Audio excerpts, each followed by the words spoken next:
association between those risk factors and disease.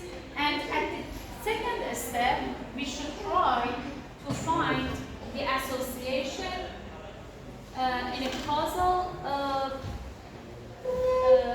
association or not. Okay? So, in the future, in the next session, we try to review the different types of studies that are using in epidemiology to show the association and if the association is causal or not. But firstly, epidemiology often begins with descriptive data. What does it mean? What does descriptive data mean? Do you know? Data which gives us the status of a person or thing. And it's accurate data, not just not general information, no specific. It goes into the specifics. Could you please provide some information and describe? There are other students. They are. Okay. I can call your name because there is a difference between you that are here and the others that are outside. So, all of these active in the class has its score, has its impact for your final examination. So be active and speak and tell your opinions because it has positive grade. Okay? Please describe our class. How many people are there in our class?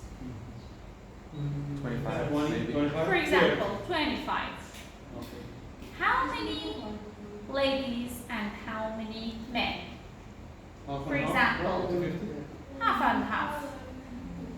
For example, what is the mean age of the students 20. who are here? 20. These types, this description, this information are just description of our class. So, epidemiology often begins with descriptive data. For example, how many population live in our community, how many are diseased, how many are obese, how many are blah blah blah. Okay? So, we should begin with descriptive data. In this slide, you can see different regions and you can see the different colors. It is the rate of gonorrhea in the different states of US. Okay? And you can see dark blue, the rate is higher in dark blue regions. Okay? When you look at this graph, the first question is, are these differences real? Are the data from each area of comparable quality? When you see this graph and you see the differences between these regions, you may think that, okay, region 29, region 30, region 53 had no cases of gonorrhea. Is it correct? Is it possible to have no cases of gonorrhea in 3 states? No. No. So, what is the reason? Either these people, the people who did the test lied and said we don't have gonorrhea, or they don't have the ability in those states to test for gonorrhea. Very good. Sometimes the of data is not known. Okay, it's unknown. We do not know. Please, responsible officer to write the information, to record the information, to record the cases or something like that. So, based on descriptive data, you can judge about your population, about your situation. But first of all, you should be sure that the data is accurate. Okay? So, before we try to interpret the data, we should be satisfied that the data are valid. But it itself is a kind of description. Because there is no association, there is no analysis. This is just the number of cases per population and put the information on the graph. Okay? Sometimes people think that epidemiology, it is so complex. It is so difficult to understand. But I can show you 3 examples that just observations could help the medicine, the public health, to understand 3 main important issues in public health. We have 3 stories. One of them is about Edward Jenner. Edward Jenner was a scientist, and at that moment, he was born in 1749. At that moment, smallpox was so common, was so prevalent. But they didn't know anything about smallpox. It was one of the main reasons of mortality at that moment. But he observed that some population had some skin rash similar to the smallpox, but it was related to the milking of cows. Some women, young women, whose occupation were milking the cows, developed a mild disease similar to a smallpox, and it was cowpox.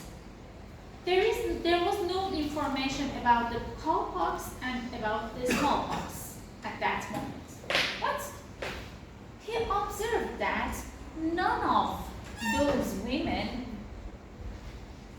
never developed smallpox. Why? He thought that maybe developing cowpox may protect from getting a smallpox. So he tried to make a test. One volunteer who was an 8-year-old boy was volunteer, and he administered the cowpox, the liquid of cowpox to his skin. And after a while, he developed symptoms of cowpox, and after that, he administered the liquid of smallpox to him, and he saw that he didn't develop smallpox. It was the origin of vaccination.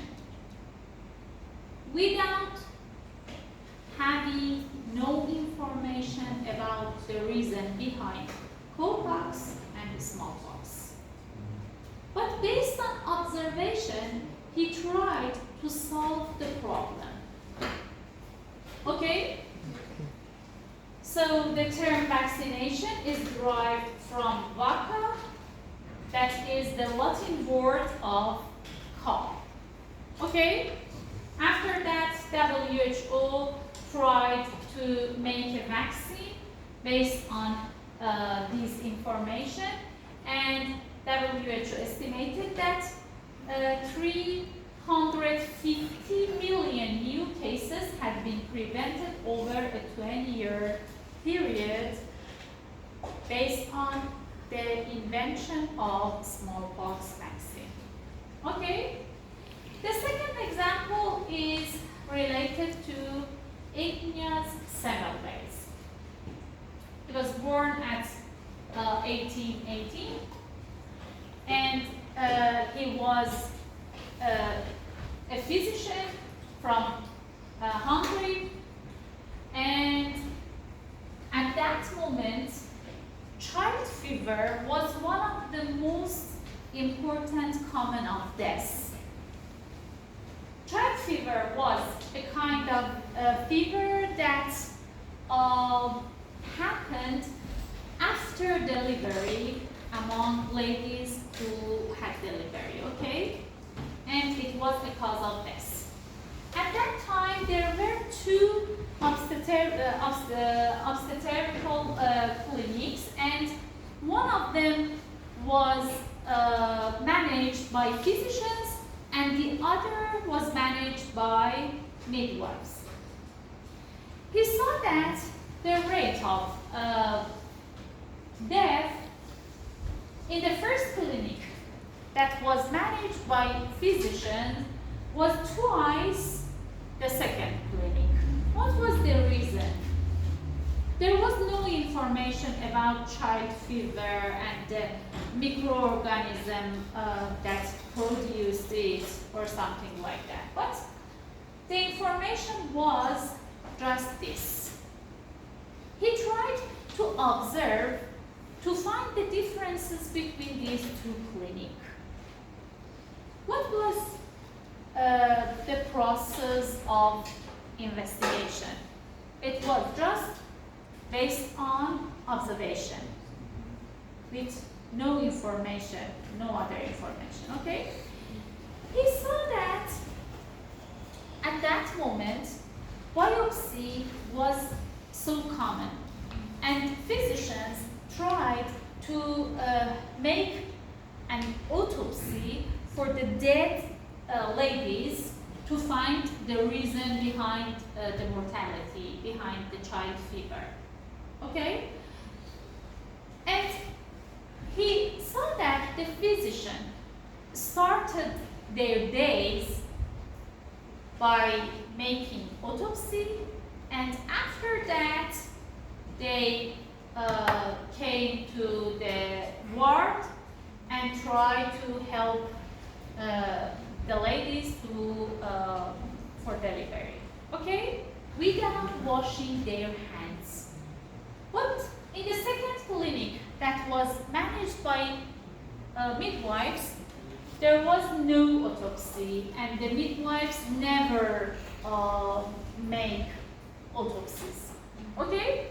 So it thought that this type of child fever disease is related to the washing the hands, and suggested to washing their hands, and after a while they can see that washing with chlorinated water can help to reduce the rate of infection, the rate of child fever death.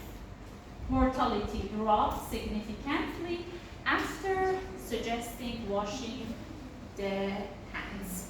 Okay, so the third story is related to cholera in London.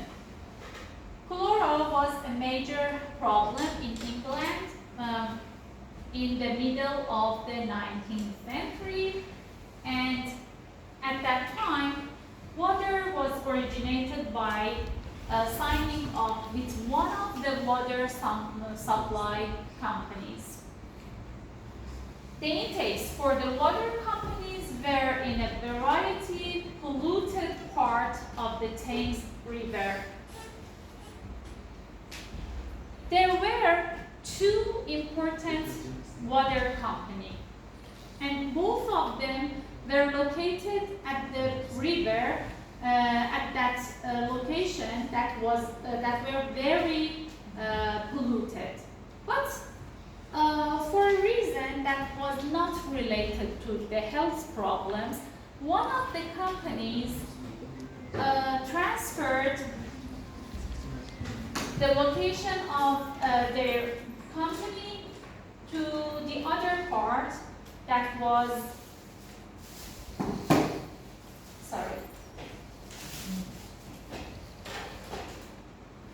other part, and after a while they saw that the rate of mortality were less in the new location. Here you can see the table. Deaths from cholera per 10,000 houses. You can see the number of houses, deaths from cholera, and deaths per 10,000 houses. These are two main companies. You can see that the rate of deaths in Southwark company is higher than the Lambeth company. And the differences, the main differences between these two were location of those companies. Okay? And he tried to change the location of that company to the other part of river that was okay. So they thought they saw that the rate of death would reduce after this type of changing. So the reason behind cholera was water, because at that moment they didn't know that cholera was from, for example, weather, water, etc., etc. But by changing this and providing this information, they found that the reason behind cholera is water, polluted water. Okay, so sometimes epidemiologic observations can help you to have effective preventive measures in human population. So, epidemiology is derived from the word epidemic. Epi means among, demos means people, and logos means study. So, study among people.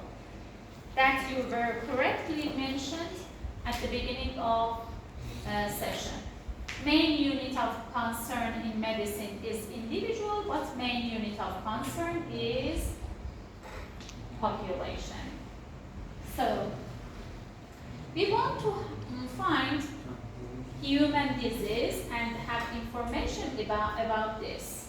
Human disease results from an interaction of the host, the agent, and the environment.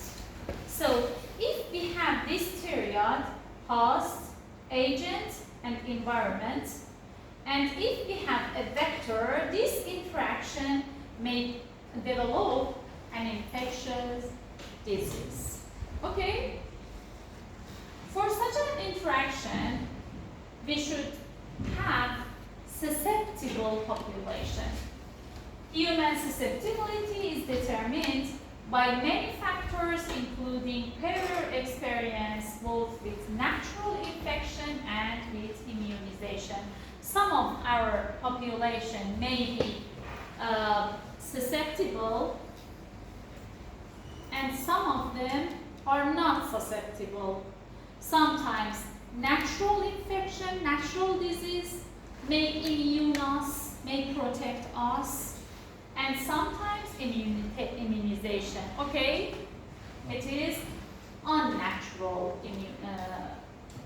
immunization. Okay? Host characteristics, factors that may be associated with increased risk of human disease. Host characteristics, types of agents and examples, and environmental factors. Different factors, for example, age, sex, race, religion, etc., in host characteristics are important. And about agents and about environment. These are simple. I ask you to see these important factors. I can pass it fast because we have more important slides to review. Modes of transmission. What is this? We have direct transmission and indirect transmission.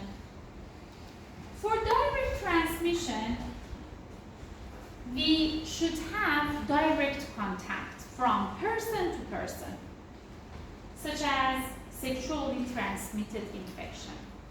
But for indirect transmission, we have a common vehicle, such as a contaminated or air or water, and the infection can be transmitted via this vehicle.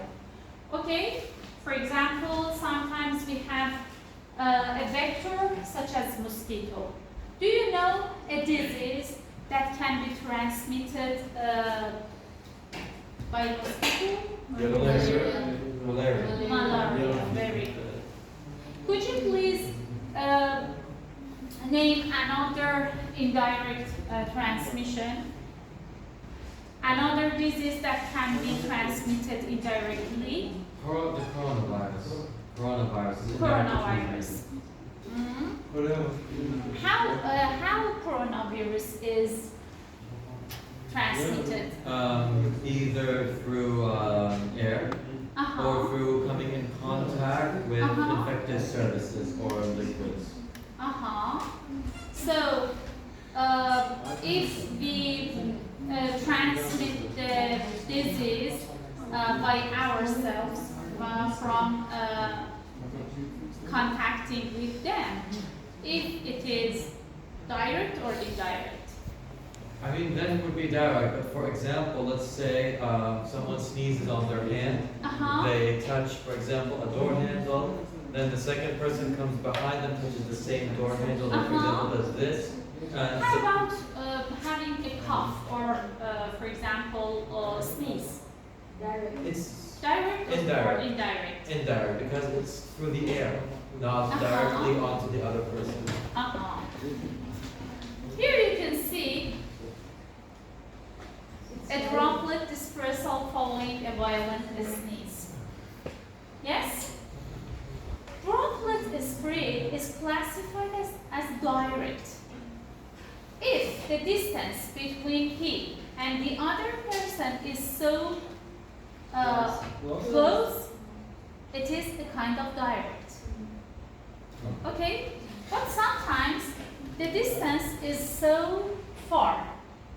For example, you may have a sneeze, and after a while, after, for example, 10 minutes, the other person can come to the room.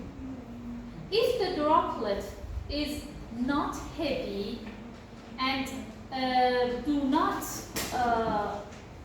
go to the floor, so if the droplet is heavy and the droplet falls to the ground, okay, after 10 minutes, it cannot be a reason of infection.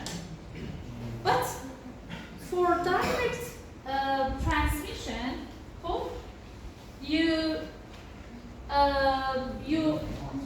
are close to the person that sneezes, so it is a kind of direct transmission. Okay, so for air, we have two types of transmission. If we have airborne transmission, it is a kind of indirect.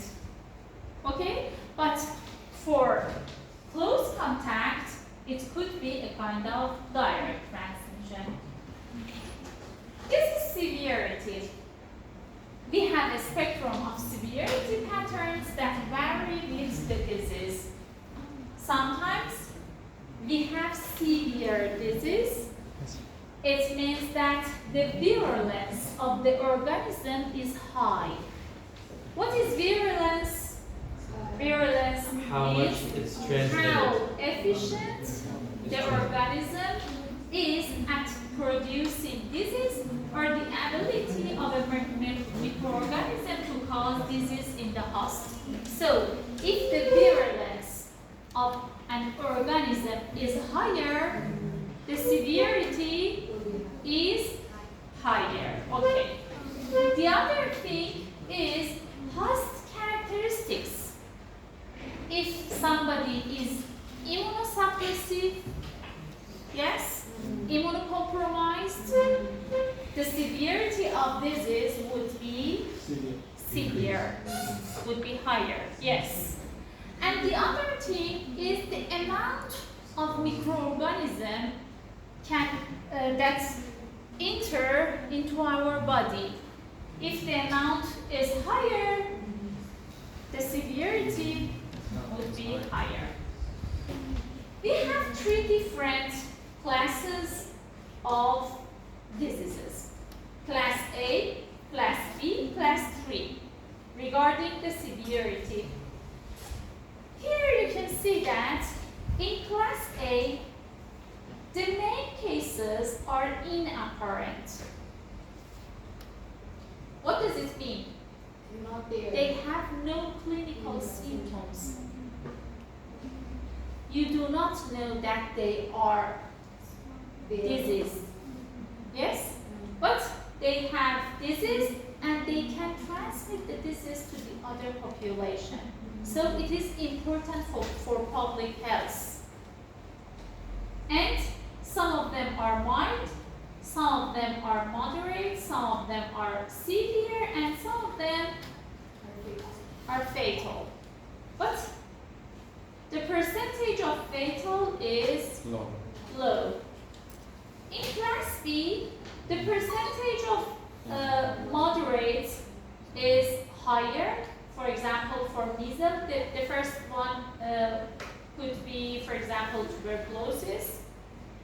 The second one is measles. You can see that most cases of measles have clinical symptoms. We have a low percentage of inapparent cases. And how about C? For example, rabies, that is mostly fatal, and we have no apparent cases of rabies. These are so easy to control because we know all of those cases. But in those patients, we have severe problems to control and to identify those populations and to prevent transmission from them to the other population. Okay? Clinical disease. It is clear. It's characterized by signs and symptoms, but non-clinical or inapparent disease. We have 4 important categories of non-clinical diseases: preclinical, subclinical, persistent or chronic, and latent disease. What are these? Do you know the meanings of pre? It is before. It is clear. So, preclinical is disease that is not yet clinically apparent, but is destined to progress to clinical disease. It means that the phase before clinical, preclinical. So for preclinical disease, the disease is going to be symptomatic in the near future. Okay? But how about subclinical disease? This disease is not clinically apparent and is not destined to become clinically apparent. It means that it never has symptoms and signs. But you can identify this disease by making a lab exam, by serologic examination. Okay? So it seems that this kind of disease is so important. Why?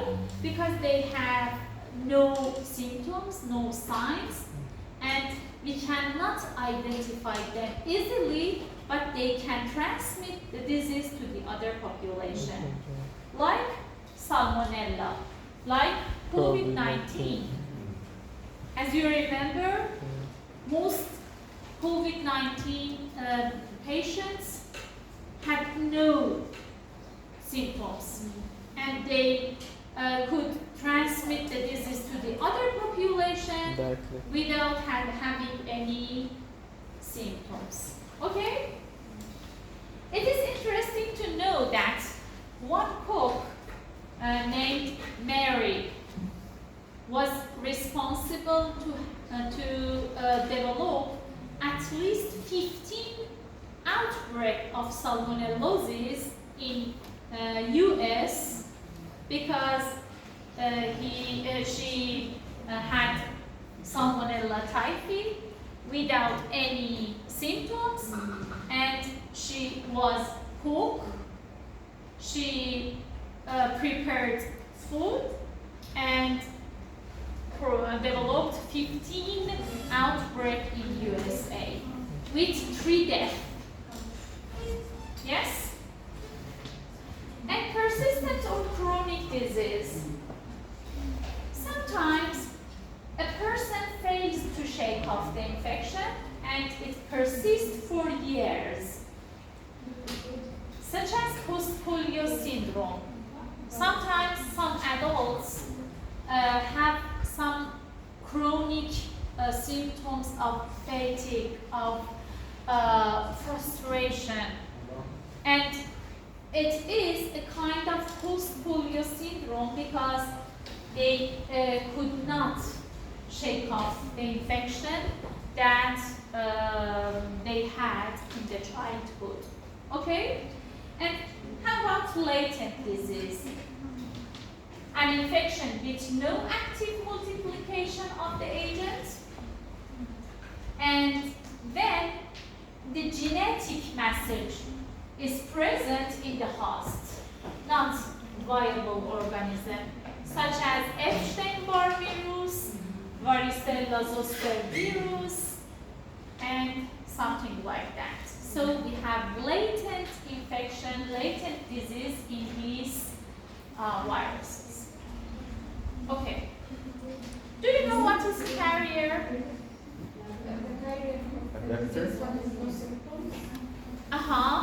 And you can transmit that disease from one person to the other person. Very good. Very good. Carrier is an individual who keeps the organism but is not infected as measured by serologic studies.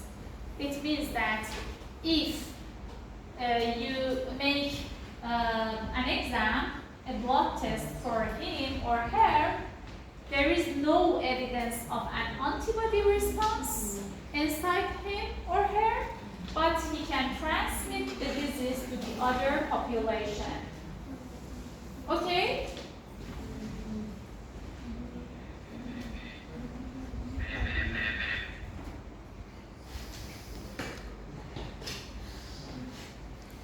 Okay. I can call your name again. Asif Amar. Between endemic, outbreak, epidemic, and pandemic. Huh? Do you know? Yes. Endemic is when a disease is local from this, it's endemic to this region, it means it's from this region, always has been. Outbreak is when suddenly a disease appears. Epidemic, I'm not really sure. And pandemic is when a disease is global and in multiple countries. Pandemic. Yes. Endemic Yes. is just within that country. Endemic. Okay, very good. Endemic is the constant presence of a disease or infection within a given geographic area or population without importing from outside. How about outbreak? The unusual occurrence of a disease in a localized, a small area. If we have unusual amount of disease in a small amount of area, it is outbreak. But how about epidemic? Epidemic is unusual occurrence of a disease in a community or region. So the difference between outbreak and epidemic is the geographic area that is involved. Epidemic is more extensive than endemic. Here you can see the constant number of cases means endemic, and the unusual number of cases is epidemic. Here you can see. And pandemic is epidemic that spreads over several countries or continents. Okay, so COVID-19 was epidemic. Firstly, was outbreak, for example, in Wuhan, China. Yes. After that, in China, epidemic, and after that, pandemic throughout the world. Yes? Okay. So, if we cannot control outbreak, it could be epidemic, and if we cannot control the epidemic, it could be pandemic. Okay? Is there any problem? Is there any question? Can I help you? No? Okay, so please listen. Point source versus continuous source outbreak. Do you know what does it mean? Does it mean like there's one source or point source? And continuous source is multiple sources that generated? Very good. Multiple sources or one sources that continue to transmit the disease. Can you please name a point source outbreak, for example? Dengue. I don't know. What do you mean? Okay. It's a disease, yeah. Yeah, it's Just like This. Point source. I do not want the name of disease. I want to name a source that can make the disease at a point period of time. For example, a food that is polluted by an organism. Yes? If you serve, for example, that food, it is a point source. Would it be H1N1, the source of it be pigs? H1N1. Yes. What is the source of H1N1? Wouldn't be the main source the animal, which is the Yes. If you can control the source at one point, it is a point source. H1N1 cannot be controlled at one time. Why? Because the infected animal can transmit the disease in different point time. But for example, if you have a polluted food, an infected food, a food that is contaminated with an organism, if you serve that food, the source of infection can be finished. Yes? So it is point source outbreak if all cases in an outbreak were exposed at the same time. But if the exposure goes on for a longer time, as when there is an ongoing contamination of some produced food in a plant, that is called a continuous source outbreak. If the contaminated food is controlled, the source can be Deleted. Can be removed. But if, for example, the kitchen is polluted and they produce the contaminated food frequently, the source can continue. Or, for example, please assume a well or wheel, a wheel that is polluted. The water is polluted, and the neighborhood make their water from this polluted wheel, so it is a continuous source of infection. Okay?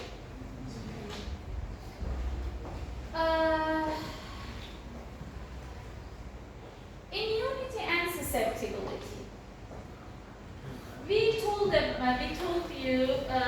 I told you about the susceptibility and immunity, but I think it is not reviewed. Yes. The amount of disease in a population depends on a balance between the number of people in that population who are susceptible, okay, and the number of people who are not susceptible. If the number of susceptible is higher, the disease It's Spreads more. is transmitted easily. Yes? So, the balance is usually struck somewhere in between immunity and susceptibility, and when it moves towards susceptibility, the likelihood of an outbreak increases. Okay? We have a concept named as herd immunity. Have you ever heard something about herd immunity? Yes. Yes? What is this? Like giving immunity to like a group of people at once. Uh-huh. Like would be like vaccinating them all together at once. Uh-huh. That's herd immunity. Uh-huh. What is the importance of herd immunity? So they can prevent the spread of the disease. Uh-huh. So they're just limiting the spread. Mm-hmm. Do you have any other idea to complete the sentences? People who are immunosuppressed can't take a vaccine, so there will always be some people in the group who aren't vaccinated. So if we vaccinate those around them, then the unvaccinated people will definitely not catch the disease because there's no one to catch it from. Whereas if no one is vaccinated, then the people who aren't immunosuppressed, they catch the disease, suffer mild consequences, but those who are immunosuppressed will die from the disease. Mm-hmm. Very good. Very good. This slide can show you the meaning of herd immunity. You can see here that these population are vaccinated or have natural immunity. These are unprotected, the green ones, and these are infected population. Yes? If you have herd immunity that is defined as the resistance of a group of people to an attack by a disease to which a large proportion of the members of the group are immune. Here you can see that the large proportion of the members are blue. Yes? They are protected. So, this infected individual can transmit the disease just to this. Why? Because he is susceptible. But he cannot transmit the disease to the other immunized individuals. On the other hand, he would be diseased because he is susceptible, but he cannot transmit the disease to the other population. So the disease cannot make an outbreak. Why? Because the large proportion of community is immunized. it is herd immunity. What is the advantage of herd immunity in our community? We can decrease the infection rate. Very Should good. be large in the late run. Very good. If we cannot, for example, vaccinate all population, it is not important. Why? Sometimes we have no access, for example, to remote areas, or, for example, to the people who live on the top of the mountain, or, for example, some individuals do not agree to make vaccination or something like that. So, if you immunize a large proportion of population, you may control the outbreak and the epidemic in your population as well. But what is the exact number of proportion that is needed to reach the herd immunity? Is it clear or not? Yes, ma'am. It needs to be extremely large. The number needs to be a lot. 90%? 90%? Another idea? For example, COVID-19 wasn't like ended because of vaccine, it was ended because of herd immunity. Very good. But what is the exact number of that percentage? 90%? I'd say 95%. 95. 95. Another? 75. 75. Okay. We cannot tell any unique value. Why? Because it is different. It is different based on the microorganism that we are speaking about. For example, for measles, it is 94. 94. But it depends on the disease. Okay?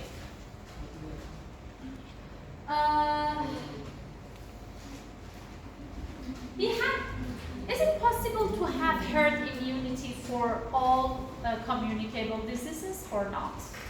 No. In which situation we can reach to herd immunity? We can expect that we have herd immunity in our community. When there is an epidemic.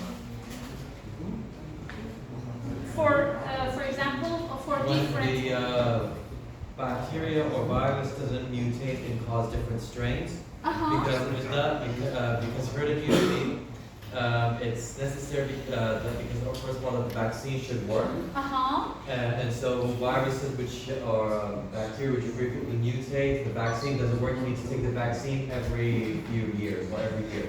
So herd immunity will be difficult to achieve. Also, it works because, for example, someone who gets the virus and doesn't have immunosuppression, he will beat the virus and then he will become infected again. So if someone, so for some viruses, no, for example, it'll infect you again, so that also won't work. Also, if there's if the person who gets infected becomes a reservoir for the virus, then also we can't achieve herd immunity. Very good. Very good. Very good. The first one is infections must induce solid immunity. What does it mean? For example, if getting infection protects you, for example, for 3 months, it is not solid immunization. Why? Because you should vaccinate all the large proportion of population. Is it possible to make a vaccination at 3 months? No. If you try to vaccinate large proportion of population, it for example, lasts 1 year. You start from this community to make vaccination, okay? It lasts 3 months. And after that, you go to the other province. But after 3 months, when you do not have solid immunization, the first community would be susceptible again. Why? Because the immunity is not solid, is not long-lasting. Yes. So it is not possible to reach to herd immunity when the disease has no solid immunity. The other important factor is the disease agent must be restricted to a single host. If we have any, for example, reservoir. What is reservoir? A person, animal, or arthropod, plant, soil, or substance in which an infectious agent lives and multiplies. So, if you want to make immunization for a person, the agent would be alive in other reservoir.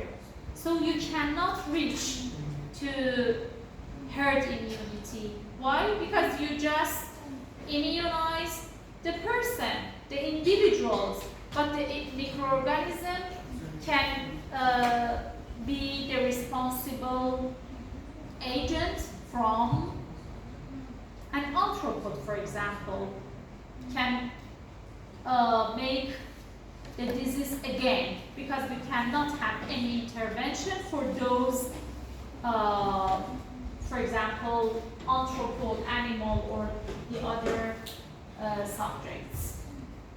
And the third criteria is transmission must be relatively direct from one member of the host species to another.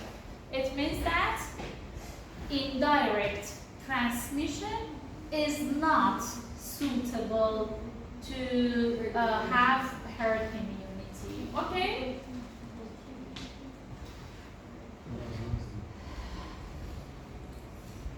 Incubation period. Do you know what does it mean? Yeah. The time period that you have to have for the development of something or for the disease. The incubation period is from the moment a person is infected, is exposed, until he develops symptoms. Okay? What is latent period? Do you know what is latent period? The time during which the person is infected and he can infect others, but he presents no symptoms. Very good. Infectious period. Please again. The person will have the symptoms and can transmit the disease. A person or the time? It is time. You are correct, but you can change your sentence from a person to a time. Okay? The length of the time period during which a person can transmit a disease. Here you can see the different periods and the relationships of these important time periods. It is the time of exposure. Here you can see infection. The time that a person is infected until developing clinical symptom is incubation period. You can see. After that, after incubation period, we have symptoms. Clinical disease is started. Okay? But the time of exposure until a person is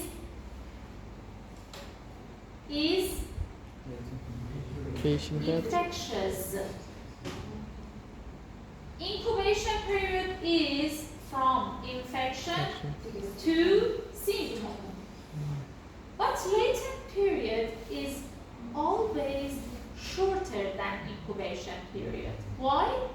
Because some days before clinical symptom, a person can transmit the disease, can make an infection for others.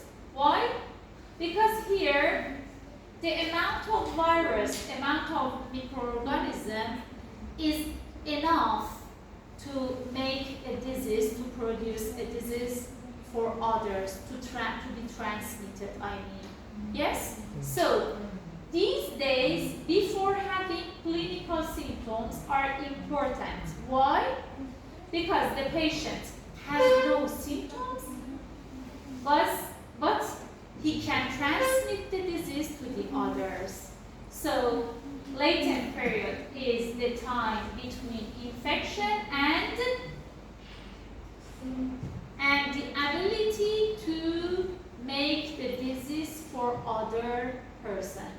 It means that the length of the time period during which a person can transmit a disease. Okay? So, sometimes I may ask you by removing the name of these phases and ask you to complete these. So please, remember these phases correctly. Okay. We have some slides, and I ask you to review these slides because I want to review by yourself tomorrow. I ask you some questions, okay? Inshallah. We have two remaining slides. I can review them and ask you to review the other remaining slides by yourself, and we will review it tomorrow. The attack rate of a disease is the number of cases divided by the number of susceptible exposed. Here you can see the number of children exposed to a sibling with the disease for measles, chickenpox, and mumps. You can see the number of susceptible individuals, okay? And it is the number who fell ill, the number of cases. What is the attack rate for measles? Take the number of people who got sick over the susceptible multiplied. What is the number? So the cases are 201 and the susceptible are 261. How about this? 172 over 238. And 82 over 2. Very good. And what is the highest attack rate When it's, Chickenpox. for these three? we have to calculate it. It's the measles, Just like 80%. Very good. Okay? It means that the higher proportion of individuals who have contact with those microorganisms, 100% fell ill. In chickenpox, 72, Two. and in mumps, 38. 38. Okay? So, number of people at risk in whom a certain illness develops On the number of divided by total number of people at risk. It is interesting. It is the way of thinking that we want to use to find the responsible microorganism of an outbreak. Please read this example. Read this example. I will ask you a question. This example.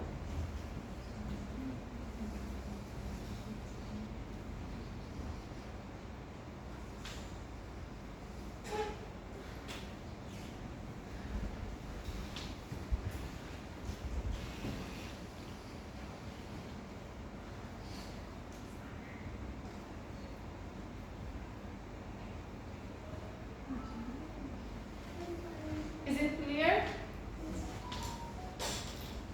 I can go. What are we, what's not, I don't understand what we're supposed to do. I will ask you in the next slide. I want to read it and I will ask you in the next slide, okay? Finish? Okay. I to show you the reason of that foodborne epidemic outbreak. Okay?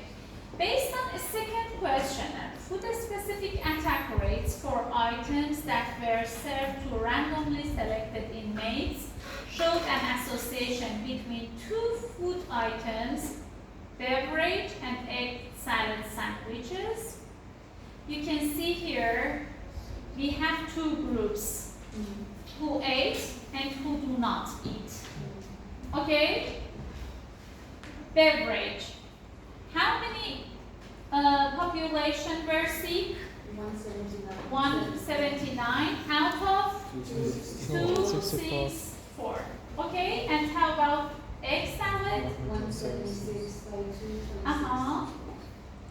The attack rate is 68. 67 and 8. 77 or 78. Okay, how about who did not eat? 44 and 37. Which food is responsible? The egg sandwiches. The egg sandwiches. Why? Because they have a higher number of sick attacks. The largest percentage of persons who are infected are the people who ate the egg salad sandwiches. And the people Are who these did not eat. differences meaningful? Yes, because if Why? you look at the people who do not eat, for example, the number of the people who did not eat the egg salad Yes. is lower. It's 37 compared to the Among beverages. those who did not not eat is 44, and in people who ate is 68. How about these? 37, It became 78. lower. So both of these foods are higher, the percentage are higher among who ate. We cannot say which is responsible or this, because the difference between those who ate and who did not eat are not down. Yes? Because if you say that it is egg salad because because they ate is higher, the attack rate among who ate is higher than these, I tell you that this is true for beverage as well, because the attack rate among them is 44 and among them is 68. How can you find that which is more important? You need to know the people who consume this one. We can use an approach that is cross-tabulated approach. What does it mean? If I reorganize my table and consider beverage and egg salad simultaneously, you can see here that I can divide my population based on ate and did not egg salad, and simultaneously see beverage among who ate and who did not eat. Yes?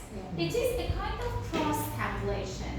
It means that I can consider drink beverage and eat egg salad in the unique table. Here you can see among people who ate egg salad, who were, for example, 216. Yes? 216 ate egg salad. How many drank beverage? 201. How many did not drink beverage? 15. 15. Yes? Out of these 201, 152 were sick. What is the attack rate? 75. 76, yes. What is the attack rate among Who only who ate did not? 80. 80. How about people who did not eat egg salad? They were 80. Yes, we had 80